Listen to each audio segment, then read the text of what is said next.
Law of attraction हे असा नियम आहे की आपण त्याबद्दल ज्या गोष्टीबद्दल सतत विचार करत राहू त्या गोष्टी आपल्याकडे अट्रॅक्ट होतात. हे म्हणजे लॉ ऑफ अट्रॅक्शन. हे तुम्हाला याचं उत्तम उदाहरण म्हणजे क्वांटम फिजिक्स मध्ये तुम्हाला पाहायला मिळतं. ब्रह्मांडामध्ये एवढी शक्ती आहे की ते एखादी गोष्ट आपल्याला जर मिळवायची हे ठरवलं आणि आपण त्याबद्दलचा सतत जर विचार करायचं ठरवलं तर ती गोष्ट आपल्याला नक्कीच मिळते. याचं एक उत्तम उदाहरण म्हणजे काल परवाचं निघलेलं चंदू चॅम्पियन पिक्चर. त्या चंदू चॅम्पियन पिक्चर मध्ये असं सांगितलं होतं, कार्तिक आर्यन जो लहान असतो त्याचं लहानपणीपासूनचं ड्रीम असतं की त्याला ऑलिम्पिक मध्ये गोल्ड मेडल जिंकायचे. तर फर्स्ट ऑफ ऑल तो रेसलिंग फायटिंग मध्ये ट्राय करतो.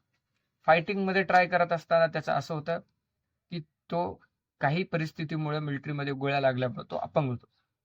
अपंग झाल्यानंतर दोन्ही पाय अपंग झाल्यानंतर तो स्विमिंग मध्ये पॅरा ऑलिम्पियाड मध्ये ऑलिम्पिकचा इंडियासाठी गोल्ड मेडल जिंकतो. हे आहे द लॉ ऑफ अट्रॅक्शन.